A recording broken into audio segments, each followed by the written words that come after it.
महाकालाय धीमहि तन्नो श्रीरामः प्रचोदयात् स्वाहा। इदं महाकालाय इदं नमः। ओम सज्जाय विद्महे महाशक्ते धीमहि तन्नो भगवती प्रचोदयात् स्वाहा। इदं महाशक्ते इदं नमः। ओम भूर्भुवः स्वः तत्सवितुर्वरेण्यं भर्गो देवस्य धीमहि धियो यो नः प्रचोदयात् स्वाहा। पूर्णमुदच्यते पूर्णस्य पूर्णमादाय पूर्णमेवावशिष्यते। ओम पूर्णादर विपरापत सुपूर्णः पुनरापत वस्नेन विक्रीण वः इसमूर्जगुं सतत्रतो स्वाहा। ओम शरणवै पूर्णगुं स्वाहा। ओम शरणवै पूर्णगुं स्वाहा। ओम शरणवै पूर्णगुं स्वाहा।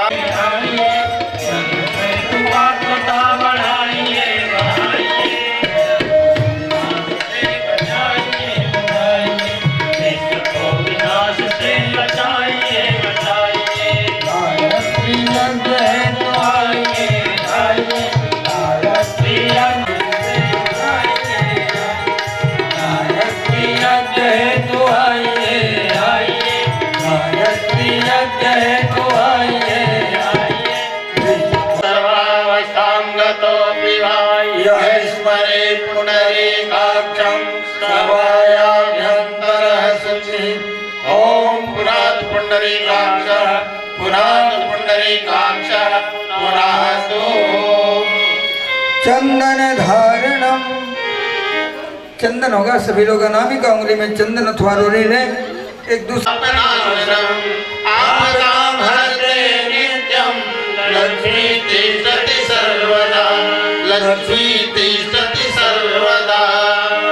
संकल्प सूत्र धारणम। ईश्वर के अनुशासन में बंधने का नाम ही व्रत बंधन है। संकल्प होगा, संकल्प सूत्र तो संकल्प सूत्र ले लीजिए, ना हो तो बाएं हाथ की हथेली में दाहिना हाथ की कलाई को थाम कर मुट्ठी बांध लें और मस्तक पर लगाएं। भावना करें कि हम ईश्वर के अनुशासन को आत्मसात करते हैं, स्वीकार करते हैं। इसी भाव से आइए व्रत बंधन का विधान पूरा करते हैं। ओम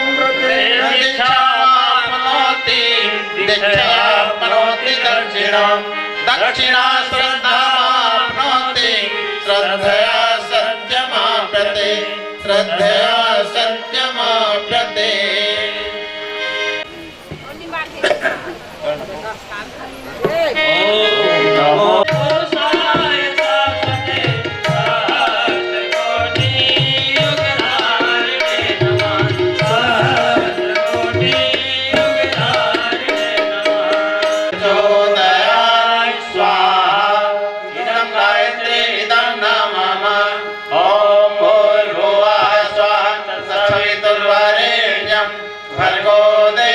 प्रचोदयात् स्वाहा। इदं महाशक्ते इदं नमः। ओम भूर्भुवः स्वः तत्सवितुर्वरेण्यं भर्गो देवस्य धीमहि धियो यो नः प्रचोदयात् स्वाहा। इदं गायत्री इदं नमः। महाराज महाराज और पाली होगी। अच्छा चलिए अब एक एक आचमनी जल छोड़ पूर्णाहुति कर दीजिए। प्रत्येक पाली में पूर्णाहुति होगी। पूर्णाहुति का दिन है। खड़े हो जाएं। सुपारी हो तो सुपारी अथवा नारियल के गोले हो तो नारियल की पूर्णाहुति। ओम पूर्णमदः पूर्णमिदं पूर्णात् पूर्णमुदच्यते पूर्णस्य पूर्णमादाय पूर्णमेवावशिष्यते।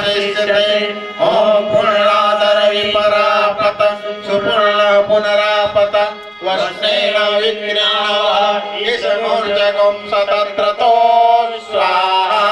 ओम शरणवै पूर्णगुं करने के लिए अंतिम पाली होगा। एक बारी और होगी। माननीय जिला सीईओ श्रीमान नीलेश जी यहाँ यज्ञ स्थल पर पधार चुके हैं। हम व्यास पीठ से स्वागत करते हैं। गौतम मेरे तिलक लगाकर स्वागत करें। आइए अखिल विश्व गायत्री परिवार की ओर से उनका स्वागत सम्मान यज्ञ भगवान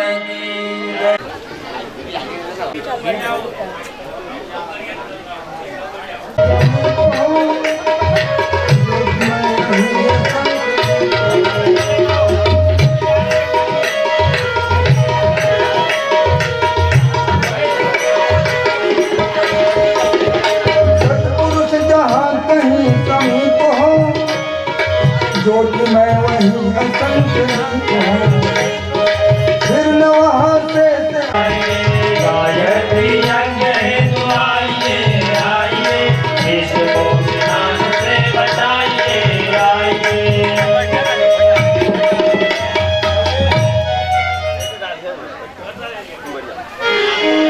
यस्मरे पुंडरीकाक्षं सभायाभ्यन्तरवसुचिः। ओम पुराण पुंडरीकाक्ष पुरातो। अच्छा सूत्र होगा, देखिए वही कलावा जो बांध रहे हैं हाथ की स्पर्श करके हाथ की स्पर्श कर लें, जो नहीं बांधे बांध लेंगे। एक दूसरे के हाथ में बांधने शरत करें। सत्यमाव्रते देव नमस्कार। दोनों हाथ जोड़े यज्ञ भगवान को सिर झुका करके प्रणाम करें। ओम नमो अनंताय सहस्रमूर्ते सहस्रकालाय शिरोमणि सहस्रनामे पुरुषाय शाश्वते सहस्रकोटि युगधारिणे नमः सहस्रकोटि युगधारिणे नमः। गायत्री मंत्र आहुति। गायत्री मंत्र बोल। इदं गायत्री इदं नमः। ओम भूर्भुवः स्वः तत्सवितुर्वरेण्यं भर्गो देवस्य धीमहि धियो यो नः प्रचोदयात् स्वाहा। इदं गायत्री इदं नमः। ओम भूर्भुवः स्वः तत्सवितुर्वरेण्यं भर्गो देवस्य धीमहि धियो यो नः प्रचोदयात् स्वाहा। धियो यो नः प्रचोदयात् स्वाहा। इदं गायत्री इदं नमः। ओम भूर्भुवः धीमहि धियो यो नः प्रचोदयात् स्वाहा।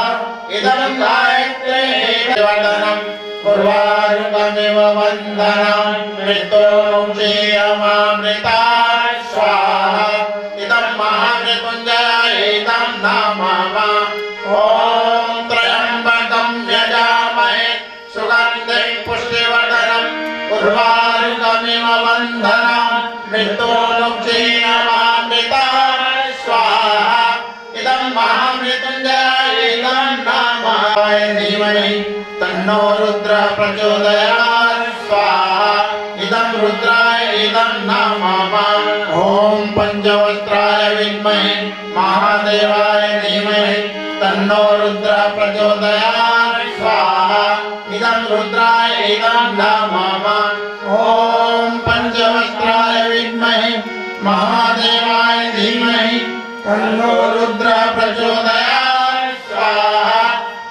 रुद्राय इदं नमः। सूर्य गायत्री महामंत्राहुति। ओम भास्कराय विद्महे दिवाकराय धीमहि तन्नः सूर्यः प्रचोदयात् स्वाहा। इदं सूर्याय स्वाहा। इदं सूर्याय इदं नमः। ओम भास्कराय विद्महे दिवाकराय धीमहि तन्नः सूर्यः प्रचोदयात् स्वाहा स्वाहा। इदं महाकालाय इदं नमः। ओम सज्जाय विद्महे महाशक्ते धीमहि तन्नो धीमहि धियो यो नः प्रचोदयात् स्वाहा। इदं गायत्री इदं नमः। ना होते ही खड़े हो जाए अपने स्थान पर। और पाली होगी क्या? ओम सतत्रतो स्वाहा ओम शरणवै पुण्यगम स्वाहा ओम। धन्यवाद करते हैं। और ग्राम बुदेली से कोई बुजुर्ग महिला आके डॉक्टर साहब को नीलेश साहब को भेंट करें। ले आइए कोई स्वयं से ही कोई ले आए, क्योंकि माँ भूमि है, अन्न माता है, माँ भारती है, गौ माता है, माँ गंगा से निर्मलता है, माँ जन्मदात्री माता ममता है। कोई बुजुर्ग महिला, हाँ स्वागत करेंगे। श्रीफल दे दीजिए, श्रीफल दे दीजिए। सभी को पता है कि गायत्री परिवार ज्ञान मसाल सदा जलेगी सदा जलेगी हम नारा लगाते हैं। तो हम लोग गायत्री परिवार एक ऐसा है जो शासन की हर योजनाओं से जुड़ा हुआ है। परिवार निर्माण, समाज निर्माण, वृक्षारोपण, नशा उन्मूलन, धर्मनिरपेक्ष, जाति निरपेक्ष। तो ऐसा गायत्री परिवार जिसकी हर विचार शासन और गायत्री परिवार के विचार एक दूसरे से मिले हुए हैं। तो हमारे नीलेश सर, तिवारी सर और शुक्ला जी तीनों शासन से कुछ योजना जो गायत्री परिवार और शासन के विचार मिलते हुए कुछ योजना है उसको आपके समक्ष प्रस्तुत करने के लिए, आपको बताने के लिए यहाँ उपस्थित हुए हैं। और उनकी सौभाग्य वो भी महसूस कर रहे हैं कि बुदेली में हवन कुंड में अपना शामिल हुए, उन्होंने अपने पुण्य का भाग महसूस किए। लेकिन वो कुछ शब्द शासन से लेके आए हैं, वो आपको बताना चाहते हैं, खासकर हमारी महिलाओं के लिए और इस समाज के लिए। माताएं, बहनें, बुजुर्ग, छोटे बच्चे सभी को हार्दिक अभिनंदन, स्वागत, वंदन। जिला पंचायत के सीओ माननीय डॉक्टर नीलेश क्षीरसागर महादेवन का मैं तहे दिल से आभारी हूँ कि वो अपना समय निकालकर बुदेली के लिए कुछ पल हमें दिया। आपकी ये योजना है जैसे गायत्री परिवार के बारे में मैं थोड़ा सा बताना चाहूंगा कि जब मैं लगभग 10 साल का था तो मैं अपने घर से जाकर गायत्री परिवार का जीवनदानी बन गया था। मतलब मैं हरिद्वार में 6 महीने रहा हूँ। दुर्भाग्य था कि मेरे पिताजी का देहांत हो गया और मुझे लौटना पड़ा। और आज मैं वेटरनरी में डॉक्टर हूँ और समाज सेवा से भी जुड़ा हुआ हूँ। तो आप लोग बहुत सारी योजनाएं चलाते हैं, जैसे माननीय हटिया जी ने बताया कि कुछ भी योजना है जो सरकार की है उसमें आपका कहीं ना कहीं भागीदारी रहती है। हम सरकारी योजना के संबंध में आप सबसे ये चर्चा करना चाहते हैं कि अभी हमारे माननीय मुख्यमंत्री जी का सपना है कि 2019 तक हमारा भारत पूरी तरह से साफ सुथरा हो।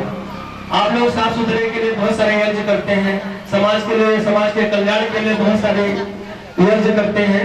उसी आप लोग सब यज्ञशाला में बैठे हुए हैं। एक यज्ञ के रूप में मैं भी आपसे एक काम बताने के लिए आया हूँ कि अभी हमारी योजना चल रही है गांव में शौचालय बनाने की। बुदेली में कितने परिवार हैं सर? कितने परिवार के लोग यहाँ रहते हैं? 300 परिवार का ये गांव है बुदेली। और बहुत अच्छा है कि हमारे बीच जनपद सदस्य भी यहाँ पे हैं। और इस बुदेली गांव में लगभग 300 परिवार निवास करते हैं। लगभग मतलब 800-900 जनसंख्या होगी जहाँ तक मेरा मानना है, 1000 के अंदर जनसंख्या होगी। तो यहाँ पे शौच के लिए बाहर जाना पड़ता है कि सभी घर में शौचालय बना है? कितने लोगों के घरों में शौचालय बना है? कृपया हाथ ऊपर करें।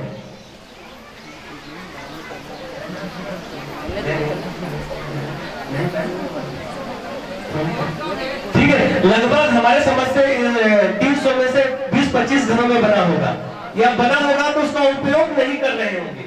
मेरा जहां तक मानना है जिनके घर में बना है वो लोग भी बाहर जा रहे होंगे। तो अगर हम बाहर जाते हैं तो आप सबको पता है कि हमारा वातावरण प्रदूषित होता है कि नहीं होता है? कहीं ना कहीं से अगर हम बाहर जाते हैं, वो आपको पता है, बहुत सारे संक्षिप्त में बताना चाहूंगा कि वो उस जो आप बाहर शौच करने जाते हैं वो मक्खियां खाने में आके आप खाने में बैठती हैं कि नहीं बैठती? आप जाने अनजाने में उस गंदगी को खा रहे हैं। जो, क्योंकि आप जो बाहर जाते हैं उसी में मक्खी बैठती है और फिर आके आप, ऐसा कोई व्यक्ति है जिसके खाने में मक्खी बैठती है और फिर वो खाना नहीं खाता? ऐसा यहाँ पर कोई व्यक्ति है जिसके खाने में मक्खी बैठती है और फिर वो खाने को फेंक देता है? हम लोग भी नहीं फेंकते, माननीय सीओ साहब भी नहीं फेंकते, माननीय कलेक्टर महोदया भी नहीं फेंकती, कोई नहीं फेंकता। उस खाने को हम खाते हैं ना, तो डायरेक्ट इनडायरेक्ट रूप से हम लोग गंदगी को खाते हैं, पता है ना। तो देखिए क्या है कि, और दूसरी बात क्या होती है, आप लोगों को पता होगा कि जब पुरुषों को तो बहुत दिक्कत नहीं होती, जब ये बरसात आती है तो हमारी बहन बेटियां माताएं सब रोड के किनारे बैठती हैं, और जब हम जैसे लोग आते जाते हैं तो उठक पटक करती हैं, कोई आया फिर खड़े हो गए, होता है ना। फिर क्या होता है कि ये सब दिक्कतें सबसे ज्यादा महिलाओं को होती है कि पुरुष को होती है? महिलाओं को होती है, और महिलाएं चुप रहती हैं। मैं आपको एक घटना बताना चाहूंगा। कल हमारा एक, जैसे आपका अभियान है देश को सुधारने का, ऐसा हमारा भी अभियान है। हम एक बड़े अमाकोनी गांव में गए थे, तो वहां ऐसे ही 200-400 महिलाएं थी, 200-400 लोग जेंट्स थे। एक बुजुर्ग महिला खड़ी होकर के बोलती है कि हमारे जब पल्लू सड़क जाते हैं तो ये जेंट्स लोग बोलते हैं कि यहाँ की महिलाएं ऐसे चलती हैं वैसे चलती हैं, और जब हम सुबह पार्टी लेके जाते हैं तो इन लोगों को दिखाई नहीं देता है। तो महिलाओं को तो आगे आना पड़ेगा, क्योंकि ये समस्या महिलाओं के लिए ज्यादा है। आप बताइए, जो महिला 7-8 महीने की गर्भवती होगी, अगर वो बाहर जाती होगी और उसको उठक पटक करना पड़ता होगा तो कितनी मेहनत करनी पड़ती होगी उसको। शादी में भी वो घूंघट लेके आती है। आप ये बताइए कि आप दूसरे के घर की बेटी बहू लाते हैं और बड़े पैसे खर्चा करके 1 लाख, 2 लाख, 4 लाख, 10 लाख रुपए खर्चा करके लाते हैं, और सुबह पार्टी पकड़ा देते हैं कि जाओ। होता है कि नहीं होता है? मैं सामान्य बातें कर रहा हूँ, क्योंकि यहाँ पर सभी गायत्री परिवार के लोग हैं और पढ़े लिखे लोग हैं, इसलिए मैं इस तरह की बात कर रहा हूँ। ऐसा होता है कि नहीं होता है? तो ये होता रहेगा कि इसको दूर करेंगे? बताइए, ये दूर होना चाहिए कि होते रहना चाहिए? दूर होना चाहिए। इसका क्या उपाय है? शौचालय। तो शौचालय कौन बनाएगा? मैं यही पूछना चाहता हूँ, शौचालय बनाएगा कौन? आप लोग बताइए ना, मेरी आवाज पीछे जा रही है क्या? ये जो शौचालय की अभी माताएं बहनें सब लोगों ने बोला कि ये समस्या, शौचालय बन जाएगी तो समस्या निपट जाएगी क्या? अगर शौचालय बन गई तो समस्या से हम निजात पा लेंगे क्या? बोलिए आप लोग। अगर आपके घरों में 300 घरों में शौचालय बना दिया जाए तो इससे हम छुटकारा पा जाएंगे क्या? नहीं पाएंगे, क्योंकि जब तक आप उस शौचालय में नहीं जाएंगे, जितना जरूरी है शौचालय बनाना उतना जरूरी है उसका उपयोग करना। अगर आपको पता है हमारे घर में 6 लोग हैं और 2 लोग शौचालय में जाते हैं, 4 लोग बाहर जाते हैं, तो वही होगा जो हो रहा है। और आपको पता है छत्तीसगढ़ में डायरिया से लगभग 2 लाख लोग हर साल मर जाते हैं। डायरिया कैसे होती है? गंदे पानी से। आप बरसात में जो लेटरिन बाहर करके आते हैं वो किसी न किसी माध्यम से हमारे पानी के माध्यम से पहुंच जाता है। तो आप ये बताइए कि शौचालय बन जाएगा तो दूर होगा क्या? नहीं होगा। मतलब 100% घरों में शौचालय बनना चाहिए और 100% लोगों का उपयोग करना चाहिए, तब होगा ना। मैं जो बोल रहा हूँ आपको समझ में आ रहा है? ठीक है ना। तो ये समस्या किसकी है? सरकार की है कि आपकी है? यहाँ सरकार की बहन बेटियां बैठी हैं कि आपकी बैठी हैं? तो ये समस्या सरकार की है। ये जो आप यज्ञ कर रहे हो, इसके लिए सरकार ने प्रेरित किया क्या आपको? आप खुद प्रेरित होकर किए हैं। तो ये शौचालय बनाने का जिम्मा किसका है? आपके। अभी माननीय सीओ साहब को परसों बटोपाली में सर एक रोड से जाके एक घर की फोटो खींच रहे हैं, और मैंने सर बोले कि एक घर 50 लाख का घर बना हुआ है और उसमें शौचालय नहीं है। तो ऐसा तो नहीं है कि उनके पास पैसे की कमी है। अगर ऐसा होता तो 50 लाख का घर नहीं बनता। तो आप लोगों के मन में यह होगा कि शौचालय बहुत महंगा बनता होगा, ऐसा है क्या? आप लोगों को ऐसा लगता है कि जैसे इसमें कुछ लोगों को बोले, देखिए बहुत पहले तक हम लोगों को भी लगता था कि पानी की समस्या है इसलिए शौचालय नहीं बनाते, गरीबी है इसलिए शौचालय नहीं बनाते, हम लोगों को भी लगता था। ऐसा है क्या? आप ये बताइए, इसमें से ऐसा कोई व्यक्ति है जिसके घर में मोबाइल नहीं है? यहाँ जितने लोग बैठे हैं उसमें से किसी का ऐसा कोई घर है जिसके पास मोबाइल नहीं है? एक आध घर ऐसा, मैं नहीं कहता एक आध घर हो, लेकिन 99% लोग घर में मोबाइल होगा, 90% के घरों में टीवी होगा ना, 100% लोगों के घर में अगर बच्चे बीमार होते होंगे तो उसकी दवाई कराते होंगे, कराते हैं कि नहीं कराते? क्यों? क्योंकि वो आपकी समस्या है। तो शौचालय सरकार की समस्या है कि आपकी समस्या है? ठीक है ना। आपको बताऊं 1986 से लेकर 2015 तक सरकार ने 1,56,000 करोड़ रुपए शौचालय बनाने में खर्चा कर दिए। कितना खर्चा कर दिया? 1,56,000 करोड़। वो पैसा बुंदेली में पूरे गांव में बांटा जाए तो भी नहीं होगा, बहुत पैसा है। लेकिन पूरे भारत में एक गांव भी ओडीएफ नहीं हुआ। ओडीएफ का मतलब होता है बाहरी शौच मुक्त, माने बाहर टट्टी करने ना जाए, ठीक है ना। तो एक गांव भी नहीं हुआ। और अभी अभी हम लोगों ने आपके पड़ोस में एक झलमला गांव है, और झलमला के ऐसे आप जैसी बहन बेटियां हैं, और झलमला के लोगों ने प्रतिज्ञा किया। एक दिन सीओ साहब हम लोग गए थे, उन लोगों ने बोला साहब 5 दिन का टाइम दीजिए और 6वें दिन हमारे घर की कोई बहन बेटी नहीं जाएगी। और वो लोग कल वहां उस गांव में पूरे जिला अधिकारी लोग उस गांव के, आप ही बताइए, आप इतना बड़ा यज्ञ किए, यहाँ कलेक्टर मैडम नहीं आई, सीओ साहब को हम लोग जबरदस्ती लाए। सामान्य बात कर रहा हूं मैं, थोड़ा सा हट के बात, लेकिन उस गांव में शौचालय बना ले। आप लोग एक पुण्य का काम कर रहे हो, लेकिन उस गांव के लोगों ने शौचालय बना लिया तो सभी लोग, पूरे जिला के अधिकारी लोग ढूंढ रहे हैं कि झलमला कहाँ है। 2 गाड़ी, 3-4 बोलेरो, स्कॉर्पियो। कल उस गांव में ऐसा लग रहा था कि बहुत बड़े लोगों की बारात कुछ आई है। तो एक पुनीत काम है शौचालय बनाना, जैसा आप यज्ञ कर रहे हैं उसी तरह का, क्योंकि वो हमारी इज्जत का सवाल है। क्योंकि आप ही बताइए, हम ये कपड़े क्यों पहने हैं? हम अपने इज्जत के लिए पहने हुए हैं। तो हम क्या चाहते हैं कि हमारी बहन बेटियों को कोई इस तरह से बाहर देखे?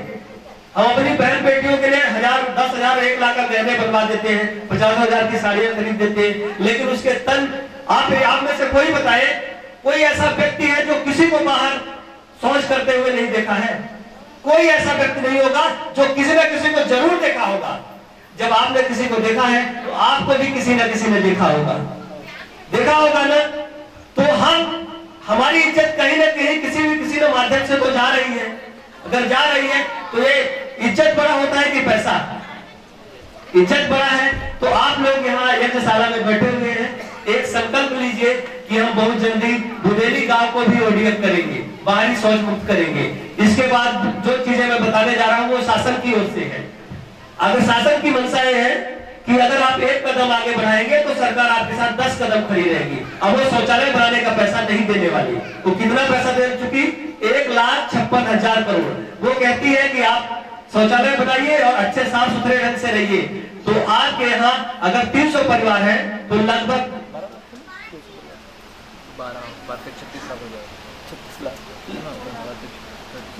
36 लाख रुपए आपके सरपंच को यहाँ दिया जाएगा। एक स्वायत्त, अब सोच लीजिए, आप चाहते हैं कि आपके सरपंच को मिले 36 लाख रुपए सरपंच को दिए जाएंगे। सरपंच के घर बनाने के लिए नहीं, सरपंच के उपयोग के लिए नहीं, इस गांव की जनता के विकास के लिए। और एक समूह बनाया जाएगा, वो समूह जो चाहेगा, जहां पानी की समस्या होगी, जहां छोटी मोटी नालियों की समस्या होगी, वो करेगा। तो एक शौचालय बनाने पे आपको कितना रुपए मिल रहा है? 36 लाख। दूसरी बात, उस गांव में सरकार की मंशा है कि एक वाटर फिल्टर प्लांट लगाया जाएगा 12 लाख रुपए का। मतलब जो पानी हम 20 रुपए 15 रुपए में 1 क्वार्टर खरीदते हैं, उस पानी का एक फिल्टर लगा दिया जाएगा और आप लोग बाल्टी और अपने मटके लेके जाओगे, बढ़िया शुद्ध पानी पियोगे। उससे बड़ी बात हो सकती है क्या? इसके अलावा बहुत सारी योजनाएं हैं। अगर वहां का सरपंच हीरो हो जाएगा, वहां के लोग हीरो हो जाएंगे, वहां के लोग बाहर के लोग मिलने जाते हैं। अभी मैं बता रहा हूं आपको, सबसे पहले रायगढ़ डिस्ट्रिक्ट का एक गांव टीपाखोल, इसमें से बहुत सारे लोग जानते होंगे, रोज पेपर में आता है। रायगढ़ से एक जंगल के किनारे एक गरीब परिवार का बसा हुआ गांव टीपाखोल, जहां पर ऐसे लोग हैं, यहाँ पर तो आप लोग सब लोग ढंग के कपड़े पहने हो, वहां की महिलाएं ब्लाउज नहीं पहनती क्योंकि उनके पास पैसे ही नहीं है, साड़ी से लपेटे रहती है। वो लोग बहुत गरीब घर के लोग हैं, जंगल से बांस काट के लाते हैं और वो बांस की टोकरी बनाते हैं, फिर रायगढ़ में बेचते हैं, जो पैसा मिलता है उससे अपना परिवार चलाते हैं। लेकिन हमारी टीम एक दिन गई और उनको बताई कि भैया ये आप लोग गंदगी खा रहे हो, बाहर का जो आप लेटरिन करके आते हो मक्खी के माध्यम से आता है, उसका प्रेटर करके दिखाया।